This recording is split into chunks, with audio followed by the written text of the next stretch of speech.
이른 아침에도 늦은 저녁에도 난 언제나 주님 찬양해. 기쁨 넘칠 때도 기쁨 넘칠 때도 슬픔 다가와도 난 언제나 주님 찬양해.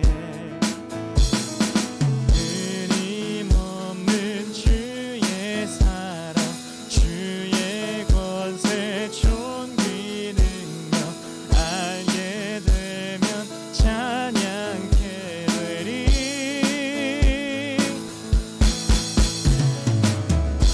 올 빚는 모든 만물 다 나와서 주 찬양하라. 올 빚는 모든 만물 다 나와서 주 호흡 있는 올 빚는 모든 만물 다 나와서 주 찬양하라.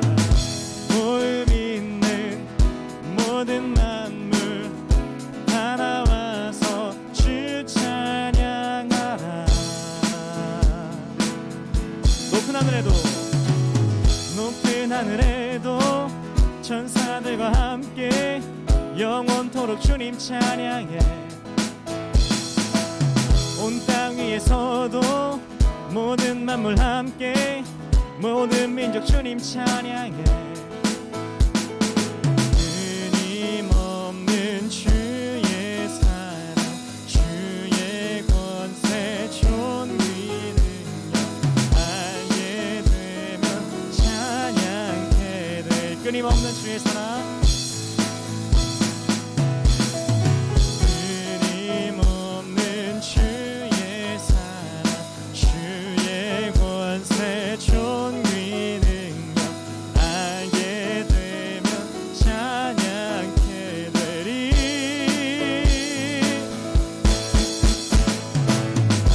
올 빚는 모든 만물 다 나와서 주 찬양하라. 올 빚는 모든 만물 다 나와서 주 호흡 있는 모든 만물 올 빚는 모든 만물 다 나와서 주 찬양하라. 올 빚는 모든 만물 다 나와서 주 찬양하라. 끊임없는 주의 사랑 주의 권세 존귀 능력 알게 되면 찬양케 되리. 끊임없는 주의 사랑 끊임없는 주의 사랑 주의 권세 존귀 능력 알게 되면 찬양케 되리. 끊임없는 주님의 사랑을 찬양합시다.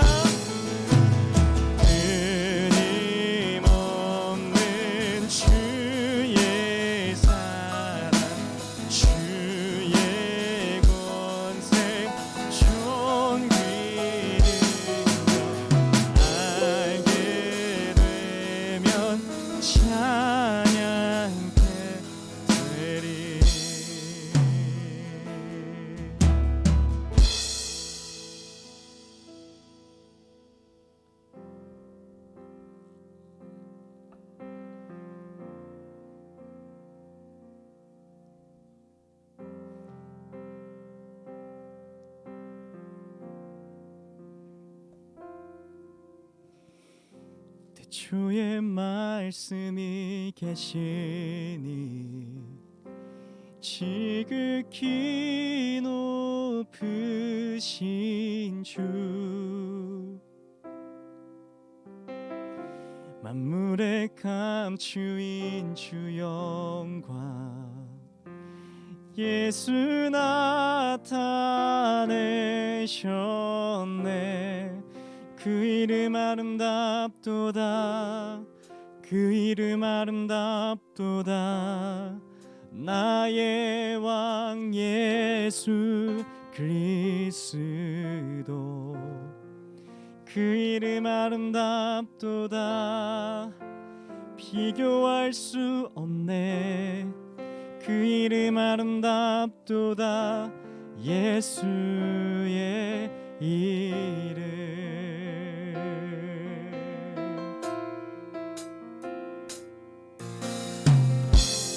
우릴 위해 오신 주이네. 하나님 나라 임했네.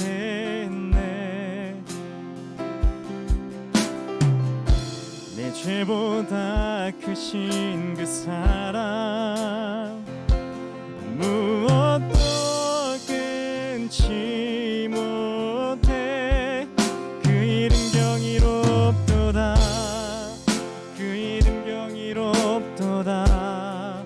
나의 왕 예수 그리스도 그 이름 경이롭도다. 비교할 수 없네. 그 이름 경이롭도다. 예수의 이름. 그 이름 경이롭도다. 예수의 이름.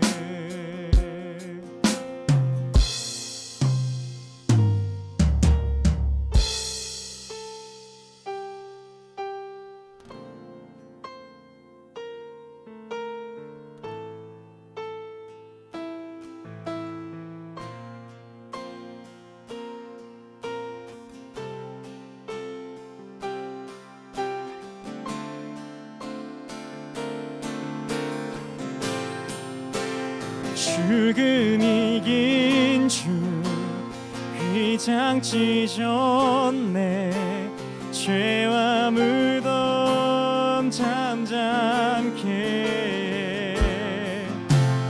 온 하늘 외쳐 영광 찬양해.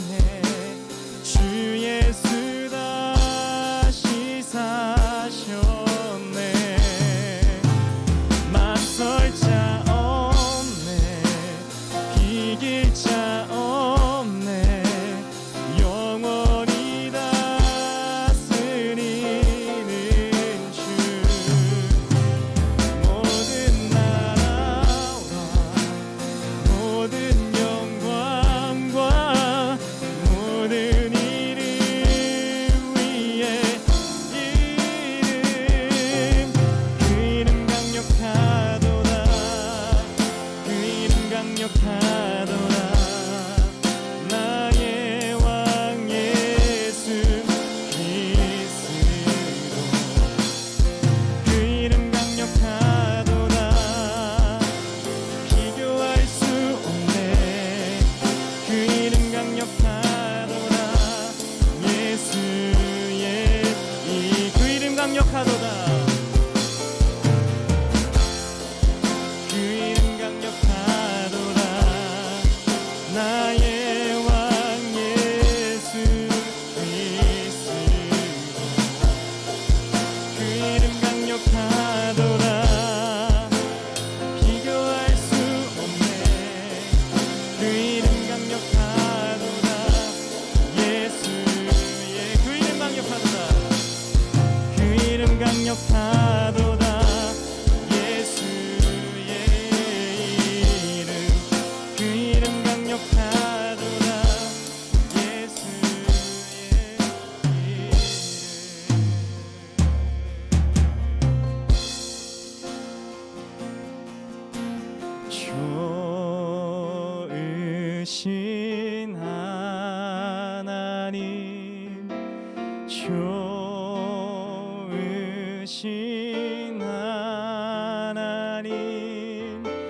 참 좋으신 나의 하나님,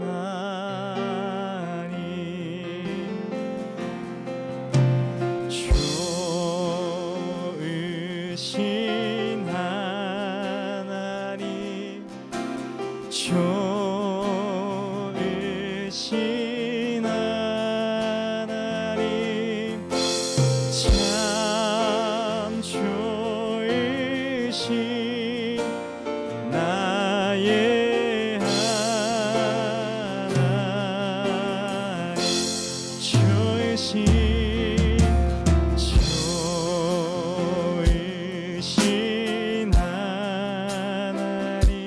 좋으신 하나님, 좋으신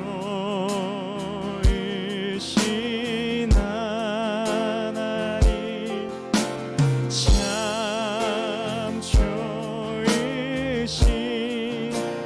나의 하나님, 좋으신 하나님, 좋으신 하나님, 좋으신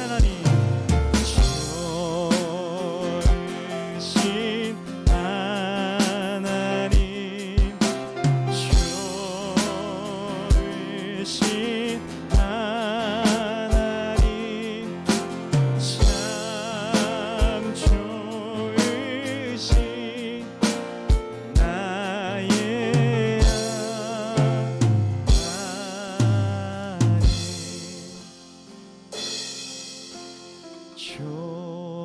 나의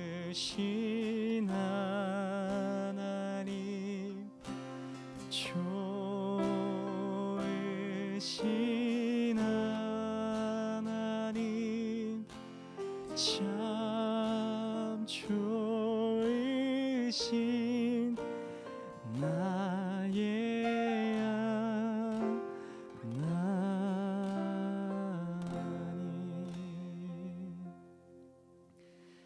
좋으신 하나님, 좋으신 하나님을 찬양합니다. 하나님, 우리가 주님 앞에 나아갑니다. 하나님, 우리 여기 있는 한 사람 한 사람 모두 다 함께하여 주시고 그 곁에서 주님의 그 따스한 사랑과 주님의 그 놀라우신 그 기쁨을 가득히 흘러 넘치도록 부어주세요. 하나님, 우리가 여기 모여서 하나님을 향해 찬양하고 하나님을 높여드립니다. 하나님, 너무나도 기쁘실 것 같아 주님, 제 마음도 너무나도 좋은 것 같습니다. 하나님, 이 모든 찬양을 홀로 받아주시고 주님의 영광 높여받아 주시옵소서. 하나님, 하나님의 말씀을 듣습니다. 하나님의 말씀을 향해 나아갑니다. 하나님, 그 순간도 함께해 주시고 예배가 끝난 후에 우리의 삶으로 가는 그 모든 그 발걸음도 주님 지켜주시옵소서. 감사합니다. 사랑합니다. 사랑이 많으신 예수님의 이름으로 기도드렸습니다. 아멘.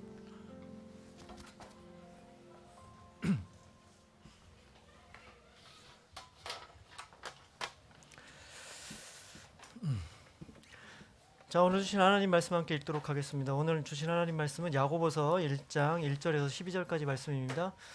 야고보서 1장 1절에서 12절까지 말씀 다 같이 찾아보겠습니다. 자, 안 가져온 친구들은 옆에 친구들 같이 봤으면 좋겠고요. 야고보서는 신약에 있어요. 신약 좀 뒤쪽으로 가면 있습니다. 야고보서 1장 1절에서 12절까지 말씀.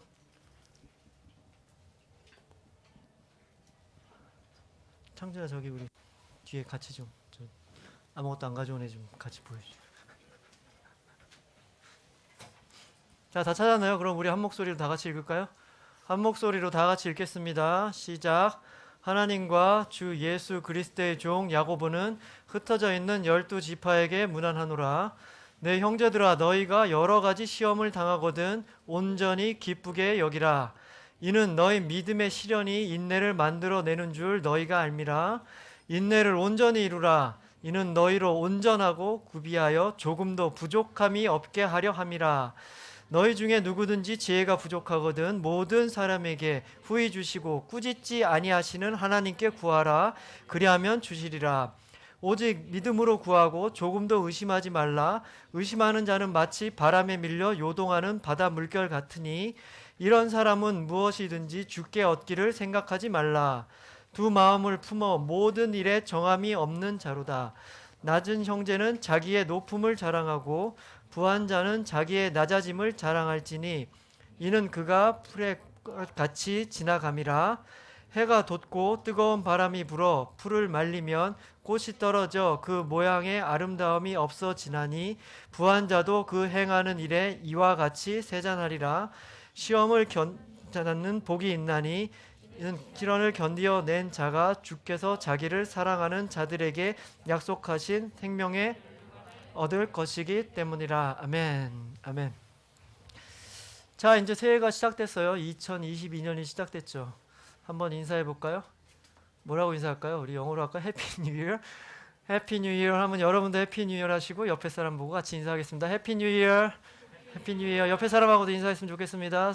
새해 복 많이 받으세요 라고 인사했으면 좋겠습니다. 해피 뉴 이어. 자, 6학년 친구들 많이 왔어요. 지난주에 한번 얼굴을 이렇게 만나긴 했는데 좀 어색하고 좀 낯설기도 하죠. 여기가 과연 우리가 예배드리는 곳이 맞나 싶기도 한데 여기 맞습니다. 중고등부 잘 찾아왔고요. 다음 주부터 계속 여기서 같이 예배를 드리면 돼요. 우리 친구들 다 6학년 때 이제 나머지 친구들도 이렇게 중학교로 처음 올랐을 때 이곳에 왔을 때 기억이 있을 거예요. 낯설었죠. 좀 다 형이랑 누나들밖에 없고 막 선생님들도 막 있고 그러니까 좀 낯설고 좀 이렇게 막 뭐라 그래요? 두렵다고나 할까 뭐 그런 마음이 있었잖아요. 그걸 잘 생각해서 우리 친구들 새로운 친구들 이제 6학년에서 중학교 되는 친구들 형과 누나들이 잘 좀 이렇게 보살펴 줬으면 좋겠어요. 우리 선생님들도 이렇게 더 신경 써서 잘 챙겨줘서 우리 친구들이 잘 이렇게 중고등부 예배에 적응할 수 있도록 많이 기도도 해주시고 많이 돌봐주시고 그랬으면 좋겠습니다. 네, 그렇게 해주길 바래요. 사실 뭐 예전 같으면 2월 달에 우리 행사가 있었잖아요. 우리 캠프가 있었잖아요. 2월 달에 캠프 가가지고 또 신나게 재밌는 시간도 보내고 재밌게 놀고 또 예배도 드리다 보면 좀 이렇게 친해지는 시간이 있었는데 이게 코로나 때문에 계속 그걸 못해서 좀 아쉽긴 해요. 이렇게 친해질 수 있는 시간이 별로 없기 때문에. 그럼에도 우리 올 한 해 또 이렇게 같이 예배도 하고 또 뭐 작은 행사라도 이렇게 같이 하면서 모두 한 마음이 돼서 이 중고등 예배 한 마음을 하나님께 찬양하고 함께 기도하고 또 교제도 함께 나누는 그런 예배 공동체, 믿음의 공동체가 됐으면 좋겠습니다. 자, 오늘부터 2월, 1월 한 달 동안은 야고보서 말씀으로 함께 하나님의 메시지를 나누려고 해요. 사실 12월 중순부터 내년에 어떤 말씀으로 시작을 하면 좋을까 이런 고민을 계속하고 있었어요. 그렇게 고민하고 기도하는 중에 야고보서 말씀이 강력하게 다가왔어요. 야고보서 말씀으로 1월을 시작해야 되겠다 막 이런 말씀이 마음에 확 들어왔어요. 그래가지고 야고보서는 길지가 않아요. 1장에서 5장까지밖에 없거든요. 짧은 책이기 때문에 여러 번 읽어봤어요. 계속 읽으면서 그러면서 또 잘 이해가 안 되는 것도 이렇게 참고서 주석책들도 이렇게 보고 참고 자료들도 살펴보고 막 이렇게 준비하고 있었어요. 근데 12월 마지막 주에 갑자기 이제 우리 다음 주부터 아침 예배하는 거 알죠? 새벽 예배 일주일 동안 특별. 여러분 다 오실 거죠? 다 올 거죠? 아침에 만나요. 자, 근데 하기로 했어요. 근데 갑자기 라목사님이 야고보서 말씀하신다는 거예요. 뭐 이렇게 따로 얘기한 것도 전혀 없었는데 갑자기 야고보 말씀하신다 그래가지고 좀 놀랬죠. 그래서 이런 생각을 하게 됐어요. 우리 교회 시작, 올 한 해 시작을 야고보서의 말씀으로 시작하기를 하나님께서 지금 강력하게 원하시는구나 그런 생각을 하게 된 거예요. 그럼 야고보서는 도대체 무슨 책이길래 뭐 이렇게 올 한 해 시작부터 이렇게 야고보서 이렇게 강조를 하나? 아주 중요한 구절이 있어요. 야고보서의 대표적인 구절이라고 할 수 있는데요. 1장 22절 말씀이요. 함께 한번 자막을 보면서 읽어볼까요? 이게 야고보서의 가장 중요한 말씀이요. 강조하고 있는 말씀이에요. 읽겠습니다. 시작. 행하는 자가 되고 듣기만 하여 자신을 속이는 자가 되지 말라. 이게 바로 야고보에서 하는 강조하는 얘기예요. 뭐예요? 듣기만 하고 가만히 있는 자면 안 된다는 거죠. 그런 사람은 믿음이 가짜라는 거예요. 그런 사람 믿음은 믿음이 아니다라는 거죠. 그럼 어떻게 해야 진짜 믿음이라는 거죠? 행하는 자. 그 믿음, 들은 대로 내가 갖고 있는 믿음대로 행동하는 자의 믿음이 진짜 믿음이다 이 얘기예요. 그럼 무엇을 말하는 거예요? 여러분들이 가지고 있는 그 믿음, 다 믿음 있잖아요. 그 믿음대로 행하는 사람이 되라. 그 행함을 강조하고 있는 거예요. 무슨 얘기인지 알겠죠? 야고보서 얘기하는 것은 여러분의 삶의 행동에 대해서 얘기하고 있는 거예요. 올 한 해 이제 새롭게 시작하는 1월 한 달 동안 이 야고보서 말씀을 통해서 올 한 해 내가 어떻게 살아야 될지 아니면 더 나아가서 내 인생 과연 어떻게 살아야 될지 내가 믿음을 가진 사람으로서 하나님의 백성으로 나는 과연 어떻게 살아야 되는지 한번 그 이야기를 나누고 또 그렇게 살겠노라고 결심하고 또 나아가는 여러분 되게 축복합니다. 아멘. 아멘. 그럼 먼저 제목 읽고 시작하겠습니다. 6학년 친구들 근데 한두 번 하면 알겠죠? 제목 읽고 시작하겠습니다. 믿음이 드러나는 삶 첫 번째 시간. 별로 어렵지 않죠? 다 알겠죠? 이번 주는 오늘 말씀은 인내를 온전히 이루라라는 주제로 얘기를 나눌 거예요. 우리 삶 가운데 이렇게 수도 없이 찾아오는 어려움 가운데 과연 나는 어떻게 해야 되나 그거에 대해서 이야기를 나눌 거예요. 먼저 오늘 본문 말씀 1절부터 함께 읽고 시작하겠습니다. 1절 말씀 읽겠습니다. 시작. 쓰여져 있는 12지파에게 문안하노라. 성경 말씀에 대해서 잘 알려면 먼저 그 배경에 대해서 잘 아는 게 되게 중요해요. 여러분들 그동안 우리 시편을 나눴잖아요. 다윗의 시편을 나누면서 그걸 좀 느꼈으면 좋았을 텐데 느꼈을 거라고 생각해요. 다윗이 지은 시편과 그 시편이 지은 배경 사건에 대해서 우리가 얘기를 나눴잖아요. 그 사건을 아니까 그 시편을 지은 당시에 그 다윗의 마음도 공감이 되고 그 시편에 대해서 더 잘 알게 된 것 여러분들 그런 경험 해봤죠? 했나요? 뭐 어차피 잘 모르나요? 아니죠. 그 배경을 알면 그 성경을 이해하기가 더 좋단 말이에요. 훨씬 더 빨리 이해해야 돼요. 그러기 위해서는 우리도 이 배경을 좀 알기 위해서 알아야 되는데요. 이 배경은 1절에서 아주 잘 나와 있죠. 1절을 보면 이 야고보스를 지은 사람이 나옵니다. 누가 지었나요? 야고보가 지었죠? 별로 어려운 문제 아니죠? 야고보가 지었어요. 성경에는 총 4명의 야고보가 등장을 해요. 야고보라는 사람이 4명이 등장해요. 근데 우리가 좀 알고 있어야 될 야고보는 그 중에 2명이에요. 나머지 2명은 뭐 우리가 몰라도 되는 정도의 사람들이에요. 근데 2명은 꼭 알아야 돼요. 한 명은 누구냐면 예수님의 제자 중에 여러분 요한복음을 쓴 사람이 누구죠? 어렵나요? 이런 문제가 여러분들한테? 요한복음을 쓴 사람이 누구죠? 요한이죠. 우리 친구들 오늘 많이 왔는데 목소리는 다 비슷해요. 몇 명 안 왔을 때나 뭐 똑같은 대답이 나와요. 왜 그런 줄 알아요? 선생님들이 대답하기 때문에요. 여러분들은 대답을 잘 안 해서 많이 오거나 안 오거나 대답 소리가 똑같아요. 대답을 좀 합시다. 요한복음을 쓴 사람은 요한이에요. 그 요한의 형제 중에 야고보가 있어요. 세데베의 아들이죠. 요한의 형제 야고보가 있고요. 오늘 쓴 이 사람, 그러니까 예수님의 제자 야고보가 있고요. 오늘 야고보서를 쓴 이 야고보는 그 사람은 아니에요. 다른 사람이에요. 이 사람은 누구냐면 예수님의 동생이에요. 예수님의 육신의 동생. 그럼 이 야고보의 아빠는 누구예요? 어렵나요? 엄마는 누굴까요 그러면? 마리아죠. 아빠는 누구예요? 요셉이잖아요. 그 동생이란 말이에요. 이렇게 2명을 우리가 잘 알아야 돼요. 근데 이 야고보, 지금 야고보서를 쓴 사람은 예수님 동생이라 그랬죠. 근데 이 사람이 예수님을 처음부터 믿지 않았어요. 예수님을 믿지 않았어요. 그런데 훗날 예수님을 믿고 초대교회, 예수님이 부활하시고 승천한 후에 생겨난 초대교회 기둥 같은 인물이라고 했어요. 기둥. 대표적인 인물이에요. 아주 중요한 인물. 그렇게 크게 성장한 사람이에요. 아주 중요한 인물이라는 거죠. 근데 이 사람은 재밌던 게 예수님이 막 이렇게 활동하실 때는 예수님을 믿지 않았어요. 마가복음 3장을 보면 뭐라 그러냐면 이 사람이 예수님이 미쳤다 그랬어요. 예수님이 막 기적 같은 일들을 해하고 막 아픈 사람들을 치료해 주는데 그걸 보고 이 사람 미쳤다 그랬어요. 미쳤다 그러고 자기 동생들을 동원해서 예수님을 잡으러 다녔죠. 그렇게 기록이 있단 말이에요. 뭐 예수님을 믿기는커녕 예수님을 되게 싫어했던 사람이었겠죠. 그러나 예수님의 십자가의 사건을 눈으로 봤단 말이에요. 그리고 예수님이 부활하신 예수님을 만났어요. 그런 마음의 변화가 생기겠죠. 마음의 변화가 생기고 이제 드디어 눈이 뜨게 돼서 진리의 말씀, 복음의 말씀을 이제 받아들이게 된 거예요. 그 예수님의 부활하신 후에 사건 기록된 거를 쭉 보면 예수님은 여러 사람들을 만났다 그랬잖아요.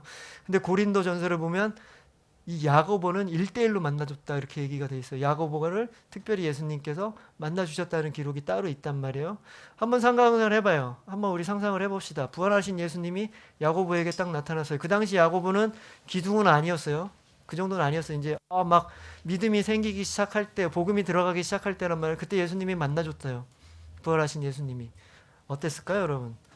부활하신 예수님이 그동안 나를 믿지도 않고 나를 싫어했던 자기 동생을 만나서 무슨 얘기를 해줬을까요, 여러분들? 한번 상상을 해보면. 야고보는 동생으로서 어린 시절 함께 자랐지만 예수님을 인정하지 않았다 그랬잖아요.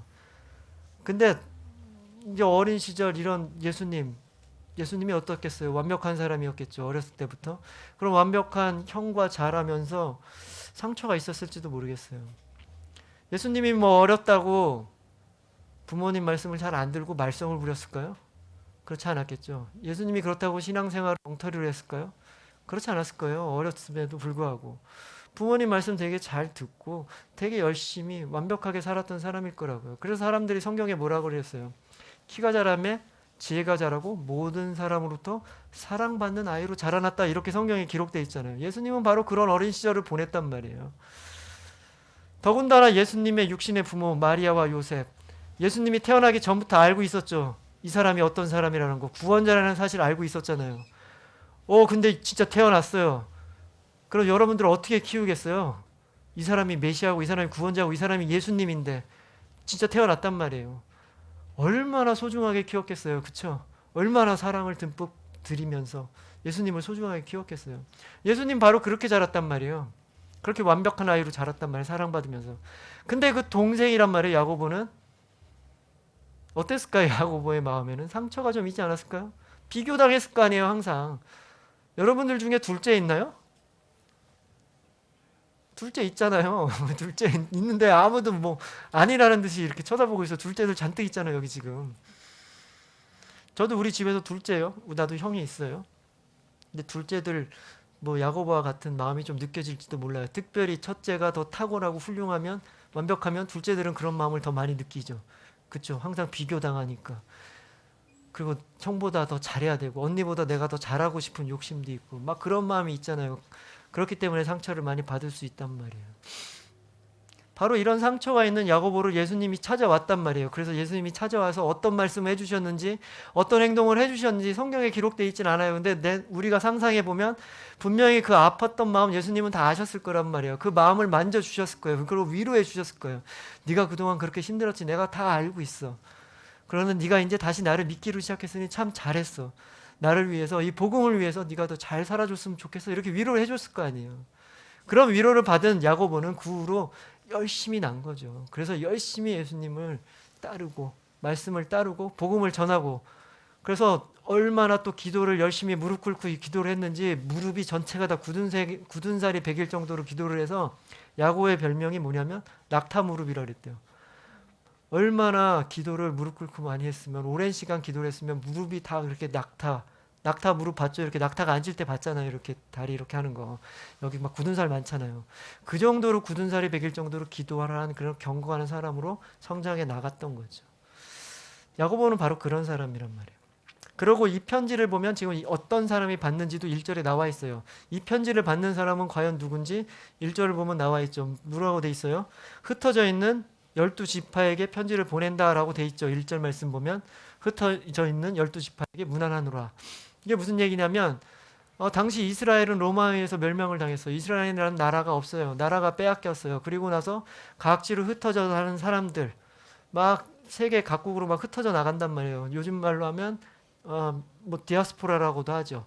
디아스포라예요. 어떤 얘기냐면 우리나라도 일제 그 강점기 있었잖아요. 그동안 그 일제 압박을 피해서 막 러시아나 뭐 간도나 중국 일대로 막 사람들이 흩어져 나가 살았던 거 우리 알고 있죠. 뭐 그런 거예요. 그렇게 흩어져 있는 사람들에게 편지를 보내고 있는 거예요. 지금 야고보가 자신의 나라를 잃고 자신의 나라에서 살지도 못하고 막 흩어져 사는 사람들에 대한, 그런 사람들이 삶에 분명히 어려움이 있었겠죠.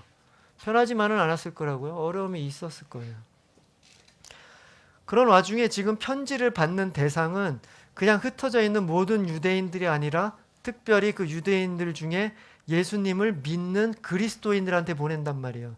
유대인들이 다 예수님을 믿지 않았잖아요. 예수님을 다 핍박했잖아요. 근데 그 사람들한테 다 보내는 게 아니라 그 중에 예수님을 믿는 그리스도인들한테만 보냈단 말이에요. 그 예수님을 믿는 그리스도인은 이중고에 시달렸겠죠. 타국에 나가서 나라 잃은 서름도 있고 힘들게 살고 있는 것도 있는데 그 와중에 또 유대인들이 또 괴롭힌단 말이에요. 예수님을 믿는 이유로. 그렇게 두 가지 어려움을 겪고 있는 이 사람들한테 지금 편지를 야고보가 보내는 거예요. 무슨 내용을 보냈겠어요? 너희들 힘든 거 내가 다 안다. 너희들 지금 엄청 힘든 상황 가운데 있을 거야. 그러나 그럼에도 불구하고 너희들이 가지고 있는 너희 안에 있는 그 믿음 버리면 안 되고 그 믿음 놓치면 안 되고 그 믿음대로 살아야 한다. 바로 이 얘기를 쓰고 있는 것이 바로 야고보서인 거예요. 그리고 지금 현재를 살고 있는 우리들이 지금 야고보서를 우리들이 읽고 있잖아요. 읽을 거잖아요. 앞으로 나눌 거잖아요. 우리들의 삶은 또 어떤가요? 우리가 뭐 지금 나라를 잃고 외국에 나가 있지 않아요. 우리가 교회 다닌다고 누가 우리를 박해하거나 괴롭히진 않는단 말이에요. 그렇죠? 그럼에도 불구하고 우리 삶에도 수없이 많은 어려움들이 찾아오잖아요. 어려움들 겪고 있잖아요. 각자들 한 명 한 명 다 알 수는 없지만 그런 어려움 가운데서도 여러분들이 갖고 있는 그 믿음, 여러분 안에 있는 그 믿음대로 살아야 한다. 그 얘기를 하는 거예요. 믿음대로 사는 삶은 바로 이런 삶을 살아야 된다. 그 얘기를 하는 거예요. 그래서 질문하는 거죠. 야고보서를 통해서. 여러분은 지금 이 책을 읽고 있는 이 말씀을 나누고 있는 여러분들은 과연 여러분들 믿음대로 살고 있습니까? 라고 지금 질문을 던지는 거예요. 이 책은. 그거에 대해서 우리는 답을 해야 돼요. 아, 내가 그렇게 살고 있습니다. 아니면 나는 그렇게 살지 못하지만 그렇게 살아야 된다고 알고 있으며 그렇게 살려고 노력합니다. 이 답을 해야 되는 거예요. 이 책을 통해서. 1월 한 달 동안 우리 그 답을 찾아가도록 해요. 알겠나요? 그 답을 찾는 시간 되게 됐으면 좋겠습니다. 그러면 오늘 첫 번째 시간인데요. 그러면 그런 믿음을 갖고 있는 사람, 믿음 있는 사람은 과연 어떤 삶을 사는 것인가? 어떻게 그 믿음을 드러내며 사는 것인가? 2절 말씀 함께 읽도록 하겠습니다. 2절 말씀 시작. 내 형제들아 시험을 당하거든 온전히 기쁘게 여겨라. 2절 말씀을 보면 한 두 가지 정도 주목할 게 있어요. 먼저 뭐라 그래요? 너희들이 시험을 당하거든 이라고 하죠. 시험을 당한다. 시험. 좀 어려운 말이에요. 시험인 게 시험이란 말이 여러 가지 뜻을 포함하고 있기 때문에 좀 어려워요. 우리가 학교에서 보는 시험도 있고 뭐 테스트도 있고 여러 가지가 있어요. 쉽게 번역해보면 여기서는 시련이라고 번역할 수 있어요. 너희들이 시련을 알죠? 고난, 시련. 여러분들이 시련을 당할 때라고 바꿀 수 있어요. 너희들이 시련을 당하거든 이라고 하죠. 그 말은 뭐예요? 시련을 당하거든. 시험, 고난이 반드시 찾아온다는 거예요. 뭐 이게 시련을 당하거든. 시련이 올 수도 있고 시련이 안 올 수도 있는데 어쩌다가 오게 되면 뭐 이렇게 해라가 아니라 이 말은 뭐예요? 너네들 살다 보면 분명히 시험이 찾아온다는 거예요. 분명히 찾아와요. 여러분 인생 가운데도. 찾아오면 바로 그때 이렇게 하라는 거예요. 올 수도 있고 안 올 수도 있는데 만약 오면 이렇게 하라는 얘기가 아니라 반드시 오니까 그걸 만났을 때 이렇게 하라는 거죠. 그럼 두 번째로 뭐라 그래요? 시험을 찾아갈 때 어떻게 하라 그래요? 기쁘게 여기라 라고 돼 있죠. 기쁘게 여기라 라고 돼 있어요. 시련이 분명히 찾아온단 말이에요. 그거 찾아봤을 때 어떻게 행동해야 되냐? 기쁘게 여겨라 그래요. 근데 한번 여기도 또 살펴봐야 돼요. 그냥 보통 우리 성경 볼 때 말할 때 뭐라 그래요? 기쁘게 여겨라 라고 얘기 안 하죠. 시련이 찾아오면 그냥 기뻐하라 뭐 보통 이렇게 얘기하잖아요. 기뻐하라 이렇게 얘기하죠. 기쁘게 여겨라 라는 얘기가 아니잖아요. 그럼 이건 무슨 얘기예요? 기쁘게 여겨라는 얘기는 무슨 얘기예요? 시련이 찾아오는 거 당연히 기쁘지 않다는 거죠. 기쁘지 않아요. 힘들어요. 어려워요. 그러나 기쁘게 여겨라라는 거죠. 나의 마음이 기쁨으로 지배를 하라는 얘기예요. 당연히 기쁘지 않겠지만 기뻐하라, 억지로 기뻐해라 그 얘기가 아니라 그냥 기쁘게 여겨라라는 거예요. 다시 말해서 우리 인생 가운데 찾아오는 그 시련에 대한 시각을 좀 바꾸라는 거예요. 기쁨, 좀 더 다른 시각으로 그 시험을 바라봐라 그 얘기하는 거죠. 시련이 찾아오면 좋아할 사람 아무도 없습니다. 당연히 다 싫겠죠. 여러분도 어려운 일 찾아오고 힘든 일 만나면 좋아할 사람이 없겠죠. 이상한 사람이죠. 당연히 싫어한단 말이에요. 그래도 기쁘게 생각하고 기쁘게 여겨라라는 거죠. 그럼 어떻게 기뻐할 수 있을까요? 어떻게 기쁘게 그나마라도 좀 기쁘게 여기면서 버틸 수 있을까요? 어떤 목표나 어떤 소망, 어떤 희망이 있다면 뭐 좀 힘들지만 그래도 좀 이렇게 견딜 수가 있어요. 당장 뭐 절대로 기쁘진 않겠지만 기쁘게 뭐 여길 수도 있고 뭐 어떻게 참을 수도 있겠죠. 예를 들어서 뭐 올림픽에 나가는 선수가 막 열심히 훈련하잖아요. 막 피땀 흘릴 정도로 막 아침 저녁으로 온몸 다 불살라가면서 연습을 하잖아요. 왜요? 금메달이라는 목표가 있기 때문에, 내가 금메달을 따겠다는 소망이 있기 때문에 지금 당장 겪는 거 억지로라도 참으면서 즐겁진 않지만 그냥 즐겁게 기쁘게 여기면서 참아갈 수는 있잖아요. 이렇게 세상에서도 세상 사람들도 어떤 목표를 가지고 있다면 기꺼이 참아간단 말이에요. 그러나 우리는 세상과 다른 사람들이잖아요. 우리는 하나님 나라의 백성이란 말이에요. 믿음이 있는 사람들이란 말이에요. 그럼 우리는 이런 믿음이 있는 사람으로서 시련이 찾아왔을 때 우리가 참 기뻐할 수 있게 하는 목표는 세상과 좀 달라야 되죠. 세상과 좀 다른 목표가 우리는 있어야 될 거 아니에요. 그럼 우리에게는 어떤 목표가 있는 걸까요? 3절과 4절 말씀 그 목표가 정확하게 나와 있어요. 3절과 4절 말씀 우리 또 한 목소리로 읽어보도록 하겠습니다. 시작.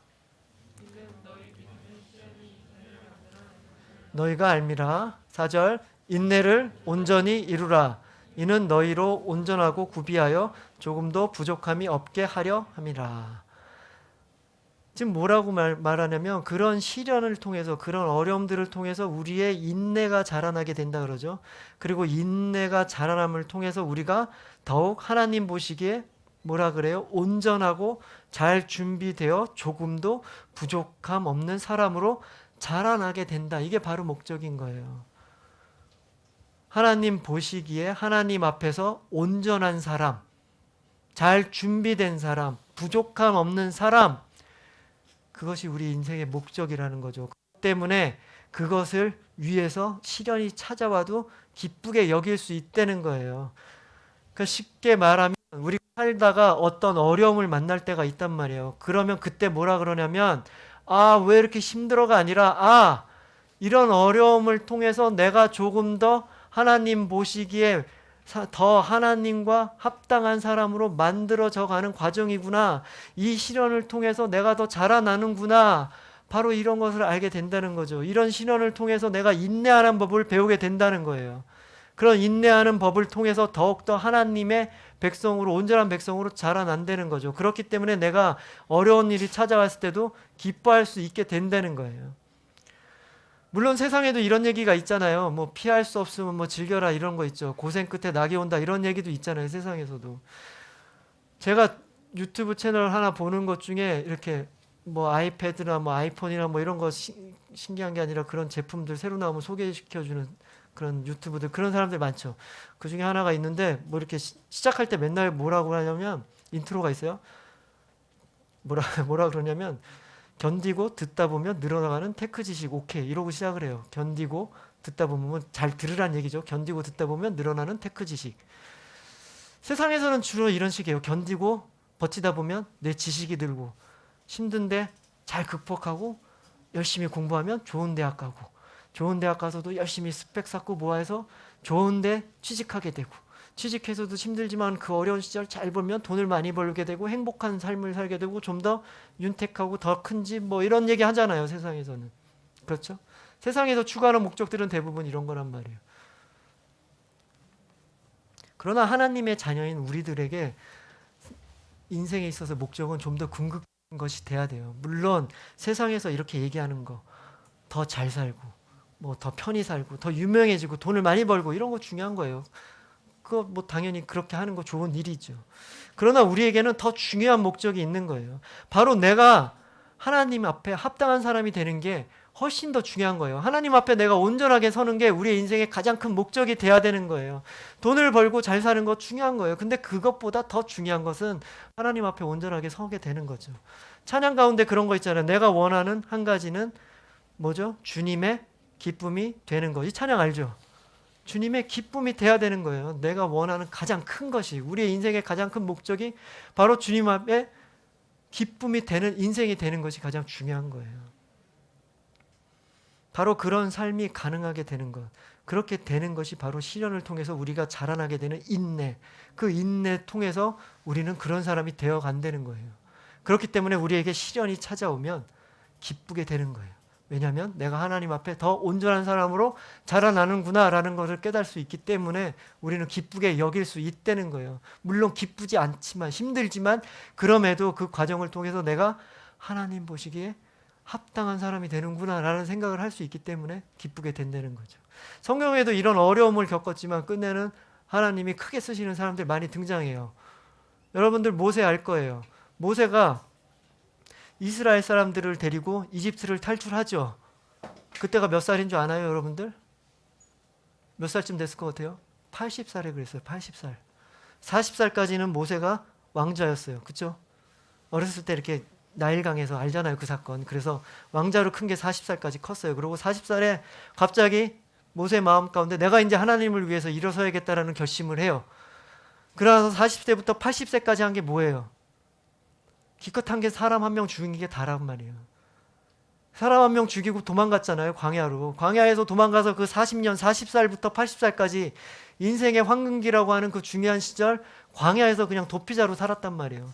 얼마나 힘들었겠어요. 나의 인생의 황금기에 난 아무것도 못하고 이렇게 도망만 다녀야 되냐.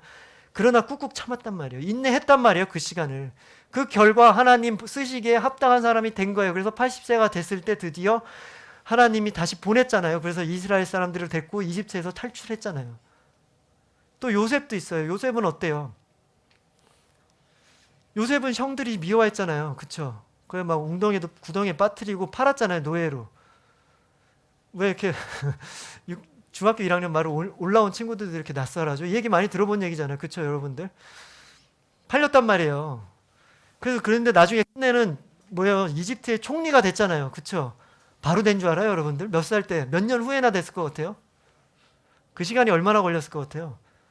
25년 걸렸어요. 노예로 팔리고 총리가 되기까지 25년 있었어요. 그 25년 동안 뭔 일을 했어요? 감옥에 갇혀 있었잖아요. 또 누명을 쓰고. 그렇게 억울한 시간들을 이겨냈단 말이에요. 아, 난 왜 이렇게 어려운 일만 찾아와? 내 인생은 왜 이 모양이야? 난 왜 이렇게 재수가 없어? 막 그러면서 좌절하고 포기하지 않았단 말이에요. 참아냈단 말이에요. 인내했단 말이에요. 하나님의 크신 뜻이 있겠지. 나를 자라게 하는 하나님의 뜻이 있겠지. 이런 마음을 갖고 기다렸단 말이에요. 그래서 끝내는 하나님께서 이집트의 총리를 크게 쓰셨잖아요. 바로 이런 인내의 시간들을 통해서 더욱 하나님 보시기에 온전하고 부족함 없는 사람으로 자라나게 되는 거예요. 근데 이렇게 얘기하지만 좀 의문은 들어요. 과연 어떻게 그런 일이 가능할까 이런 생각이 들죠. 40년을? 25년을? 우리는 그렇지도 않지만 그러나 우리가 찾아오는 이 어려움 뭐 얘기는 분명히 이렇게 하죠. 잘 이겨내면 하나님의 뜻이 있으니까 잘 자라게 될 거야. 말은 쉽죠. 근데 막상 그렇게 하기가 쉽지 않단 말이에요. 그 방법은 과연 무엇일까 이런 생각을 좀 해보게 돼요. 그래서 성경 야고보서는 친절하게도 그 방법에 대해서도 딱 얘기를 해줘요. 그냥 기뻐해라 이러고 끝나는 게 아니고 잘 참아라 이렇게 끝나는 게 아니라 그 참을 수 있는 방법까지도 알려준단 말이에요. 방법 첫 번째로 어떤 것이 있는지 5절 말씀 우리 한번 읽어보도록 하겠습니다. 5절 말씀 시작. 모든 사람에게 후히 주시고 꾸짖지 아니하시는 하나님께 지혜 구하라. 그리하면 주시리라. 첫 번째 방법이 뭐예요? 뭘 구하래요? 뭘 구하래요? 지혜를 구하라 그러죠. 인생 가운데 막 이렇게 찾아오는 힘든 순간 그냥 곰처럼 막 쿡쿡 참고 막 그냥 막 참기만 하는 게 아니에요. 그 순간 뭐라 해요? 지혜를 구하라는 거죠. 근데 누구에게 구하래요? 그 지혜를? 누구에게? 하나님께 구하라고 돼 있잖아요. 하나님의 지혜를 구하라는 거예요. 그러면 하나님이 꾸짖지 않으시고 후회 주신 하나님께서 여러분에게 구하는 자에게 지혜를 주신단 말이에요. 그 지혜로 그 어려움을 이길 수 있다는 거죠. 그럼 자칫 생각해보면 하나님께 지혜를 구하라면 하나님이 무슨 지혜를 주시나? 우리가 마치 그 수학 문제를 푸는 것 같이 정석 있죠. 그 정석, 그 수학 문제 풀이 과정 있잖아요. 그거 같이 하나님께서 갑자기 풀이를 딱 주시나? 그 어려움을 해결할 수 있는 답을 딱 주시나? 뭐 이렇게 생각할 수 있어요. 뭐 그렇게 주실 수도 있겠죠. 그러나 지금 얘기하고 있는 거 하나님께 지혜를 구하라는 것은 뭐냐면 하나님께서 주시는 지혜로 나의 생각을 좀 바꿔보라는 얘기예요. 나의 관점으로 나의 어려움을 바라보는 것이 아니라 하나님의 관점으로 하나님의 지혜로 나에게 찾아올 어려움을 보라는 거죠. 나의 관점으로 나의 생각으로 이렇게 어려움을 계속 쳐다만 봐요. 그럼 무슨 생각이 들겠어요? 난 왜 이렇게 힘들기만 해? 이런 생각이 들겠죠. 나의 관점으로 어려움을 바라보라고요. 나는 왜 이렇게 인생이 재수가 없어? 내가 뭘 잘못했길래 나한테는 왜 자꾸 이런 일만 찾아오는 거야? 라는 실망, 절망 이런 것들이 있겠잖아요. 근데 하나님의 관점으로 한번 보란 말이에요. 그 시점을. 하나님께서 나에게 무언가를 가르쳐 주시고 내가 뭔가 자라나기 위해서 이런 일을 나에게 보내셨구나. 이런 시련이 나에게 찾아오는구나. 이런 하나님의 관점으로 이렇게 바라보란 말이에요. 하나님께서 바로 그 지혜를 구하면 그 지혜를 주신다는 거예요. 바라볼 수 있는 지혜를. 그렇게 그 어려움을 바라보게 되면 그 어려움이 해석이 된단 말이에요. 왜 이런 일이 나한테 찾아왔는지. 여러분들도 지나고 나면 그런 생각할 때가 있잖아요. 아, 그때는 너무나 막 내가 죽기까지 힘들었는데 지나고 나면 아, 하나님께서 이런 일 때문에 나에게 이런 일을 허락하셨구나 이렇게 깨달을 때가 있단 말이에요. 그게 바로 하나님의 관점으로 하나님의 시선으로 그걸 바라봤을 때 우리가 깨달을 수 있는 거란 말이에요. 그러니까 하나님께 지혜를 구해서 하나님께 지혜를 얻었을 때 우리가 그 시험, 그 어려운 일들 통과할 수가 있고 기쁘게 여길 수 있게 되는 거란 말이에요. 그렇기 때문에 여러분들 축복합니다. 여러분들 어려운 일이 찾아왔을 때 나의 생각으로 나의 관점으로 그걸 바라보고 막 좌절하고 괴로워하고 힘들어하고 아 뭐야 막 이러지 말란 말이에요. 하나님의 관점으로 문제를 바라보고 해석해내고 그 일을 그 어렵지만 기쁨게 여기고 그 일들을 잘 견뎌내는 여러분 되시기를 주님의 이름으로 축복합니다. 아멘. 아멘. 그래서 고난들이 찾아왔을 때 어려움이 찾아왔을 때 하나님 기도를 하는 거죠. 말씀을 묵상을 하는 거죠. 나에게 지혜를 좀 주십시오.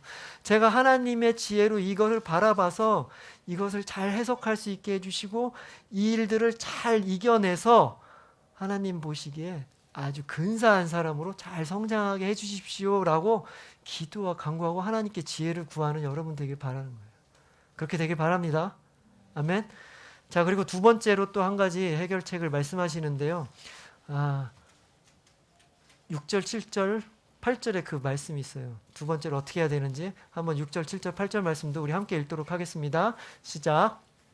오직 믿음으로 구하고 조금 더 의심하지 말라. 의심하는 자는 마치 바람에 밀려 요동하는 바다 물결 같으니 이런 사람은 무엇이든지 주께 얻기를 생각하지 말라. 두 마음을 품어 모든 일에 정함이 없는 자로다. 두 번째 고난을 이기는 방법은 바로 여러분 안에 있는 우리가 가지고 있는 그 믿음을 굳게 붙잡고 그 믿음대로 행동하려는 거예요. 우리 안에는 분명한 믿음이 있어요. 그럼에도 불구하고 이리저리 막 흔들리는 파도가 막 흔들린다 그러잖아요. 파도 치는 거 봤죠? 이리 기웃 저리 기웃. 믿음이 있음에도 불구하고 막 여기도 보고 저기도 보고 뭐 딴 거 없나 저게 더 좋은가 막 이렇게 하지 말라는 거예요. 우리는 분명히 하나님에 대한 믿음이 있어요. 아멘. 여러분도 하나님을 향한 다 믿음이 다 갖고 있죠. 아멘. 어떤 믿음이요? 하나님이 우리를 만드시고 모든 것을 이끌어 가신 하나님, 그리고 하나님은 선하신 분이라는 거죠. 우리 인생을 가장 선하신 걸로 가장 좋은 걸로 채워주시고 가장 좋은 길로 인도하시는 분이 바로 하나님이라는 믿음이 여러분 가운데 있나요? 아멘. 그 믿음이 있잖아요. 그럼 나한테 무슨 일이 찾아왔어도 하나님은 선하신 분이니까 이런 일을 통해서도 나를 좋은 곳으로 인도하시겠다는 믿음이 있잖아요. 그런 믿음대로 행동하려는 거예요. 그런 믿음을 계속 붙잡으려는 거예요. 그런 일이 찾아왔을 때 말로는 나는 믿음이 있어요. 내 안에는 믿음이 있어요. 그러면서도 막 기웃. 아유, 좀 더 좋은 방법이 없나? 뭐 이런 거. 내 생각, 내 방법 이런 거 내려놓지 말고 내려놓지도 못하고 계속 그쪽으로 기웃거리는 사람들. 그런 사람 뭐라 그래요? 지금 말씀에 두 마음을 품은 사람이라 그러잖아요. 두 마음을 품지 말라는 거예요. 그런 사람은 하나님께서 주시는 축복을 받을 수 없다. 그렇게 얘기하는 거잖아요. 두 마음을 품는 게 뭐예요? 믿음이 있지만 딴 데를 바라보는 마음. 이 두 개가 있단 말이에요. 안 된다는 거예요. 그 믿음만 붙잡고 가려는 거죠. 어떻게 맨날 그 하나님께 믿음이 있습니다 그러면서 딴 데 쳐다보는 사람에게 하나님께 축복을 내려주겠어요. 그런 사람. 축복을 주고 싶어야 줄 수가 없겠죠. 적어도 하나님을 향한 믿음이 있는 사람은 그 믿음대로 다른 것 바라보지 않고 다른 거 생각하지 않고 그 믿음대로 행동을 해야 되는 거예요. 여러분. 그렇게 할 때 하나님께서 우리에게 약속하신 놀라운 축복을 주신다고 하셨어요. 그 놀라운 축복은 어떤 것인가? 오늘 12절 말씀에 잘 나와 있어요. 12절 말씀 마지막으로 한 번 더 읽겠습니다. 12절 말씀 시작. 시험을 참는 자는 복이 있나니 이는 시험을 견디어낸 자가 주께서 자기를 사랑하는 자들에게 약속하신 생명의 면류관을 얻을 것이기 때문입니다. 이렇게 잘 이겨냈나 인내해서 성장한 자에게 주시는 축복은 뭐라 그래요? 뭘 주신다고 돼 있어요? 뭐라고 돼 있어요? 생명의 면류관. 영원한 생명, 면류관 다 알죠? 하나님께서 그걸 약속하셨다는 거예요. 하나님께서 사랑하는 자들에게 주시기로 약속한 그것을 분명히 주신다는 거죠. 그래요. 우리에게는 이 생명의 면류관을 받기로 약속된 사람들이에요. 그렇죠? 그리고 이 생명의 면류관은 먼 훗날 우리의 육신의 삶이 다 끝나는 순간 있잖아요. 각자 다 죽는 날이 찾아올 거잖아요. 죽고 나서 영원한 생명을 얻은 것도 있겠지만 지금 이미 이 땅 가운데 지금 현재를 살면서도 이곳에 임한 하나님 나라 천국을 누리는 생명의 면류관도 이미 받은 거예요. 우리는 그 면류관을 받을 축복을 누리며 살 수 있는 사람들이는 거예요. 여러분들, 올 한 해 시작됐어요. 2021년. 올 한 해 항상 기쁘고 즐겁고 막 생각만 해도 콧노래가 나오는 그런 행복한 일로 가득했으면 좋겠어요. 막 시험 봐도 막 잘 보고, 막 공부 좀 덜해도 잘 보고, 막 찍어도 다 맞고, 막 우리 부모님과 관계도 뭐 너무 좋아지고 막 이런 거 있잖아요. 막 내가 나답지 않게 막 부모님 말씀도 잘 듣고 막 그런 놀라운 일들이 좀 있었으면 좋겠어요. 그런 일로 가득했으면 참 좋겠어요. 그러나 현실은 그렇지 않죠. 뭐 심지어 열심히 공부했는데 시험 못 볼 때가 더 많죠. 그리고 찍으면 맞나요? 찍으다 맞으면 기적이죠. 거의 그럴 일이 안 벌어지잖아요. 그리고 뭐 괜히 내가 부모님한테 말씀 잘 듣게 되나요? 그렇지 않죠. 그런 일 잘 안 일어나죠. 올 한 해도 분명히 어려운 일들, 힘든 일들, 막 괴로운 일들, 와! 막 이런 일들 찾아올 거란 말이에요. 분명히 찾아온단 말이에요. 그때 어떻게 해야 되겠어요? 그런 순간들 찾아올 때 여러분들 기쁘게 여기고 잘 이겨내길 바래요. 인내하길 바래요. 그 인내를 통해서 여러분들 더욱더 하나님께서 원하시는 그런 사람으로 자라나게 되는 거기 때문에, 그런 목적이 있기 때문에 우리는 그렇게 잘 인내하며 나아갈 수 있는 거예요. 여러분도 올해 어려운 일을 찾아왔을 때 왜 나만 이래가 아니라, 하나님이 나에게 뭔가 기회를 주시는구나, 하나님이 내게 자라나기를 원하시는구나, 그런 생각을 하시기 바래요. 그러면서 기쁘게 여기고 잘 이겨내길 바래요. 그래서 그런 과정들을 통해서 더욱더 성숙한 하나님의 백성으로 자라나가는 여러분들, 올 한 해 꼭 그렇게 자라나는 여러분 되시기를 주님의 이름으로 축복합니다. 아멘. 꼭 그렇게 자라나기 바랍니다. 아멘. 아멘. 자, 찬양하겠습니다.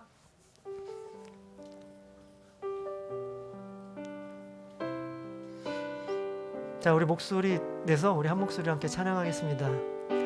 내게 허락하신 시련을 통해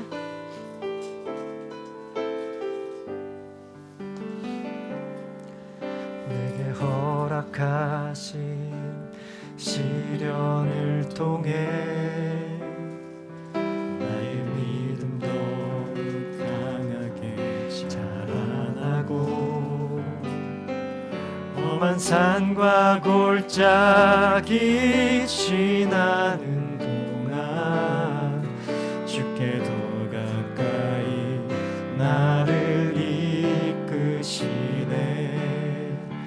내가 겪는 시험이 어렵고 힘겨워도 내 주님보다 크지 않네. 내 앞에 바다가 갈라지지 않으면 주가 나로 바다 위 걷게 하니 나는 믿네.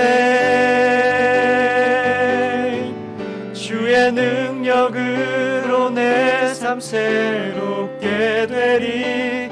나는 믿네. 주의 능력으로 담대히 나가리라. 주와 함께 싸워 승리하리라. 날마다 믿음으로 나 살아가리. 처음부터 다시 한번 고백하겠습니다. 내게 허락하신 시련을 내게 허락하신 시련을 통해 나의 믿음도 강하게 자라나고 아멘. 시련을 통해 믿음이 자라납니다. 험한 산과 골짜기 지나는 동안 주께 더 가까이 나를 이끄시네. 내가 겪는 시험이 어렵고 힘겨워도 내 주님보다 크지 않네.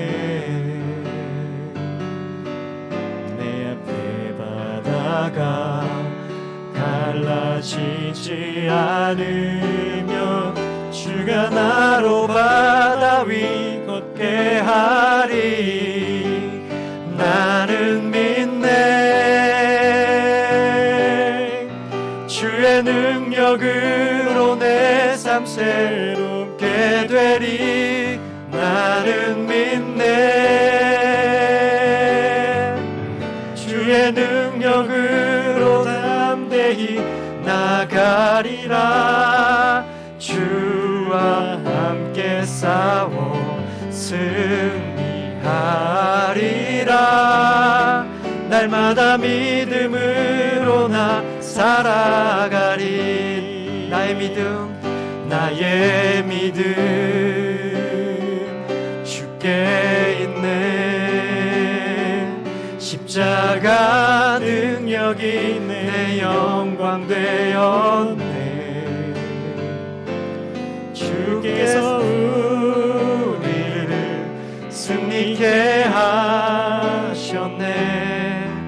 나의 능력 나의 소망 주께 있네. 나의 믿음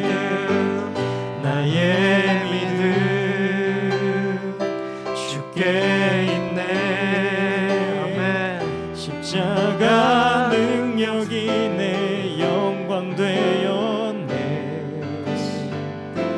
주께서 우리를 승리케 하셨네. 나의 능력 나의 소망 주께 있네. 오직 예수 나의 믿음. 십자가 능력 속에 빛나는 영광. 내 모든 승리로 주님께 영광을. 나의 힘 나의 소망 오직 예수. 자, 우리 기도하겠습니다. 네, 주님, 그렇습니다. 나의 힘 나의 소망 오직 주께 있습니다.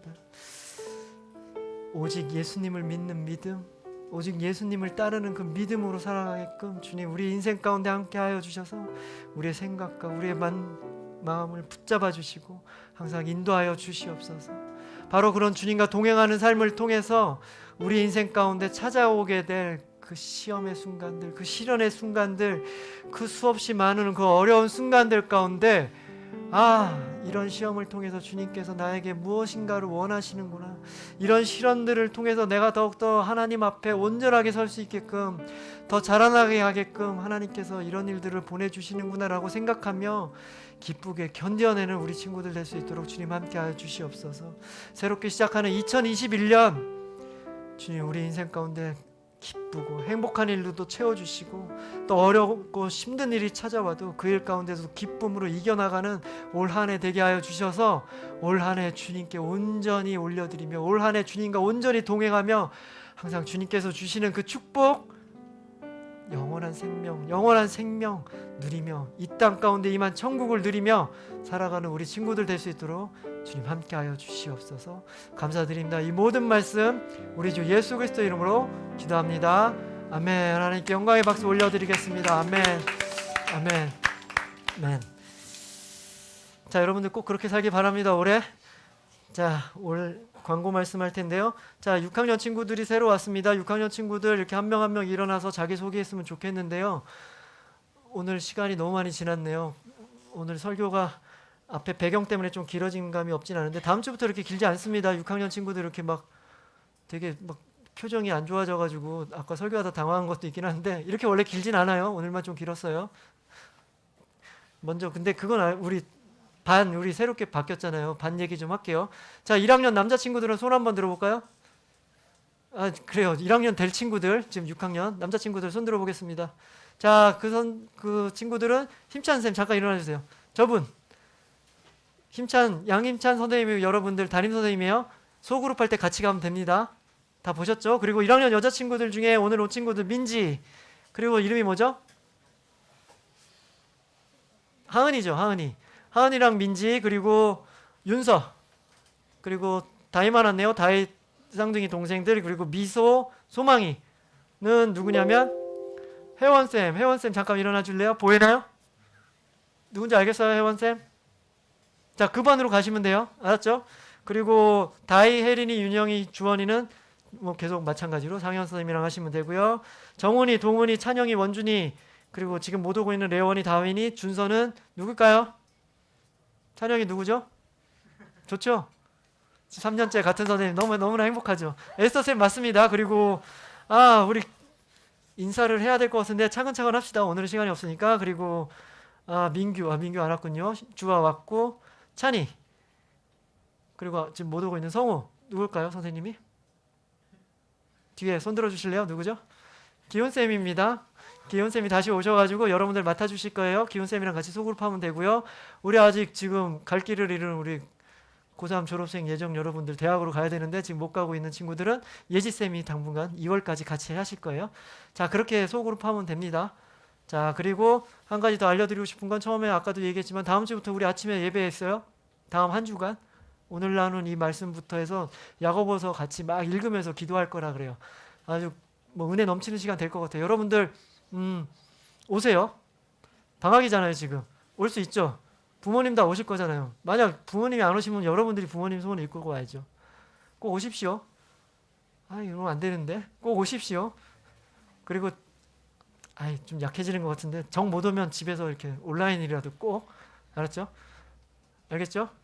네, 꼭 그렇게 예배 올 한 해 말씀으로 또 믿음으로 그걸 믿음대로 사는 한으로 시작했으면 좋겠습니다. 그것 때문에 같이 이렇게 모여서 예배하고 하는 거니까 여러분들 많이 참석해 주기 바랍니다. 자, 주기도문으로 예배 마치도록 하겠습니다. 시작. 하늘에 계신 우리 아버지여, 이름이 거룩히 여김을 받으시오며 나라가 임하시오며 뜻이 하늘에서 이루어진 것 같이 땅에서도 이루어지이다. 오늘 우리에게 일용할 양식을 주시옵고 우리가 우리에게 죄 지은 자를 사하여 준 것 같이 우리 죄를 사하여 주시옵고 우리를 시험에 하지 마시옵고 다만 악에서 구하시옵소서. 나라와 권세와 영광이 아버지께 영원히 아멘. 다음 한 주도 꼭 믿음으로 승리하는 여러분 되기 바랍니다. 예배를 마쳤습니다. 소곡으로 모이겠습니다.